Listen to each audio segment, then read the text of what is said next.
Hello! అందరికీ నమస్కారం అండి. Welcome back to Sharath updates YouTube channel. Telangana పెన్షన్‌లు తీసుకుంటున్న ప్రతి ఒక్కరూ ఇంకా కొత్తగా పెన్షన్‌ల కోసం అప్లై చేసిన వాళ్ళు ఈ వీడియో చివరి వరకు తప్పకుండా చూడాలి. ఎందుకంటే ఈ వీడియోలో చెప్పబోయే సమాచారం మీకు చాలా ముఖ్యమైనది. కొత్తగా 3,00,000 మందికి పెన్షన్‌లు ఎవరికి ఇస్తున్నారు? సింగిల్ వుమెన్ ఎప్పుడు మొదలవుతుంది? రూ. 4,000 పెన్షన్ నిజంగా వస్తుందా? లేక ఇప్పట్లో రూ. 500కు మాత్రమే పెరుగుతుందా? ఇప్పటికే పెన్షన్ తీసుకుంటున్న వారికి ఎందుకు మళ్ళీ వెరిఫికేషన్ చేస్తున్నారు? 63,000 మంది పేర్లు ఎందుకు తొలగించారు? 95,000 అనర్హుల వ్యవహారం ఏమిటి? గ్రామ సభల్లో ఏం జరుగుతుంది? బడ్జెట్ ఎంత డబ్బు కేటాయించారు? ఈ ఒక్క వీడియోలో పూర్తి వివరాలు తెలుసుకుందాం. కాబట్టి వీడియోను పూర్తి వరకు చూసే ప్రయత్నం అయితే చేయండి. అలాగే వీడియోని ఖచ్చితంగా లైక్ చేయండి. లైక్ చేస్తే ఇలాంటి తెలంగాణ పెన్షన్ల గురించి లేటెస్ట్ అప్డేట్ చేయడానికి నాకు మోటివేట్‌గా ఉంటుంది. దాంతోపాటు ఛానల్‌ని సబ్స్క్రైబ్ చేయండి. తెలంగాణ పెన్షన్ వ్యవస్థ అంటే ఏమిటి? ముందుగా అసలు తెలంగాణ రాష్ట్రంలో ప్రస్తుతం అమలులో ఉన్న పెన్షన్ వ్యవస్థ గురించి తెలుసుకుందాం.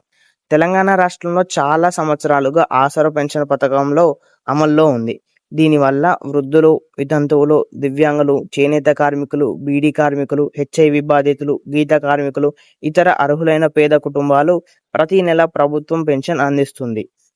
తెలంగాణ ప్రభుత్వం అధికారంలోకి వచ్చిన తర్వాత ఆసరా స్థానంలో చేయూత పేరుతో మరింత విస్తృతంగా పెన్షన్లు ఇవ్వాలని ప్రకటించింది తెలంగాణ రాష్ట్ర ప్రభుత్వం. దీని లక్ష్యం తెలంగాణ రాష్ట్రంలో అర్హులైన ప్రతి ఒక్కరికి సామాజిక భద్రత కల్పించడం. కొత్తగా 3,00,000 పెన్షన్లు. ఇప్పుడు అందరూ ఎదురు చూస్తున్న ప్రధాన విషయం ఇదే, కొత్త పెన్షన్లు. ప్రభుత్వం తాజా బడ్జెట్లో సుమారు 233 కోట్లను కొత్తగా చేయూత పెన్షన్ల కోసం కేటాయించిన విషయం తెలిసిందే. ఇది చాలా పెద్ద విషయం. ఎందుకంటే ఈసారి మొత్తం రాష్ట్ర వ్యాప్తంగా దాదాపు 10 లక్షల వరకు దరఖాస్తులు వచ్చాయి. కానీ అందరికీ ఒకేసారి పెన్షన్ ఇవ్వడం సాధ్యం కాదు అని తెలంగాణ రాష్ట్ర ప్రభుత్వం చెప్పింది. అందుకే సుమారు ప్రభుత్వం 2 లక్షల నుండి 3 లక్షల వరకు, అంటే 2 లక్షల నుండి 3 లక్షల మందిని ఎంపిక చేస్తున్నట్టు సమాచారం. ఈ ఎంపికలో ప్రధానంగా వృద్ధులు, వితంతువులు, ఒంటరి మహిళలు మొదటి ప్రాధాన్యతలో ఉన్నారని తెలుస్తుంది. ఇది ఎలా జరుగుతుంది? గ్రామ సభలు నిర్వహిస్తున్నారు. అధికారులు ఇంటింటికి వెళ్లి పరిశీలిస్తున్నారు. ఆదాయం చూస్తున్నారు, ఆస్తులు పరిశీలిస్తున్నారు. ఇప్పటికే ఇతర ప్రభుత్వ పథకాలు పొందుతున్నారా అనే అంశాలు కూడా చెక్ చేస్తున్నారు. గ్రామ సభల ప్రాముఖ్యత. ఇది చాలా మంది అడుగుతున్నారు. ఏమిటంటే గ్రామ సభ ఎందుకు? ఎందుకంటే గతంలో చాలా తప్పుడు పేర్లు పెన్షన్లతో చేరాయని ప్రభుత్వం చెప్పింది. అందుకే ఈసారి గ్రామ ప్రజల్లో సంక్షేమంలో అర్హుల జాబితాను తయారు చేస్తున్నారు. మీ పేరు ఉంటే మీ వివరాలు పరిశీలిస్తారు. సింగిల్ ఉమెన్ పెన్షన్ ఇప్పుడు కొత్తగా వస్తున్న ప్రత్యేక పథకం. ఒంటరిగా జీవిస్తున్న మహిళలకు ఆర్థిక భద్రత కల్పించాలనే ఉద్దేశంతో ఈ స్కీమ్ను తీసుకొస్తున్నారు. మంత్రి సీతక్క చెప్పిన ప్రకారం జూలై నెల నుంచి అర్హులైన మహిళల ఖాతాల్లో పెన్షన్ జమ చేసే ప్రక్రియ ప్రారంభమవుతుంది అని తెలిపారు. ఇది చాలా మంది ఎదురు చూస్తున్న స్కీమ్. అయితే ప్రతి ఒక్కరికి కాదు, ప్రభుత్వం నిర్దేశించిన అర్హతలు ఉండాలి, వెరిఫికేషన్ పూర్తి కావాలి. ఆ తర్వాతే బ్యాంకు ఖాతాలో డబ్బు జమ అవుతుంది. రూ. 4,000 పెన్షన్ నిజమేనా? ఇప్పుడు అత్యంత వైరల్ అవుతున్న విషయం రూ. 4,000 పెన్షన్. ఎన్నికల సమయంలో కాంగ్రెస్ పార్టీ సాధారణ పెన్షన్లు రూ. 4,000, దివ్యాంగుల పెన్షన్ను రూ. 6,000 పెంచుతామని హామీ ఇచ్చిన విషయం తెలిసిందే. అయితే ఇప్పటి వరకు పూర్తిగా అమల్లోకి కాలేదు. ఎందుకు?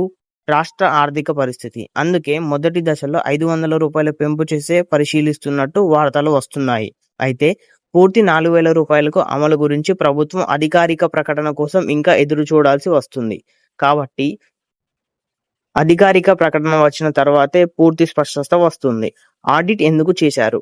ఇప్పుడు అందరికీ టెన్షన్ పెడుతున్న విషయం ఆడిట్ వెరిఫికేషన్.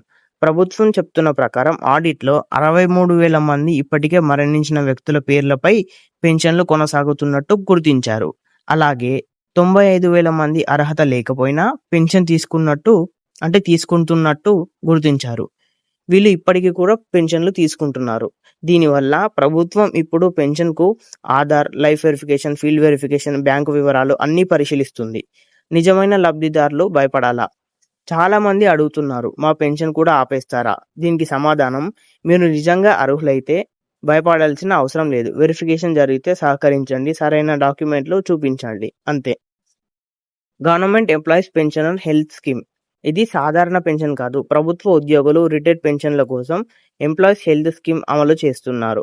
దీనిలో ప్రతి నెల 1.5% మొత్తానికి కట్ చేస్తారు. దానికి బదులుగా మెడికల్ సదుపాయాలు అందిస్తారు. ఇది సామాన్య ఆసరా పెన్షన్ లబ్ధిదారుల సంబంధించిన పథకం కాదు. ఇవి ఈ రోజు తెలంగాణ రాష్ట్ర పింఛన్ల గురించి లేటెస్ట్ అప్డేట్స్. ఇలాంటి అప్డేట్స్ గురించి మరెన్నో వివరాలు కావాలంటే ఛానల్ని సబ్స్క్రైబ్ చేయండి. వీడియోలో కొంచెమైనా సమాచారం తెలుసుకున్నట్టు అనిపిస్తే లైక్ చేసి షేర్ చేయండి.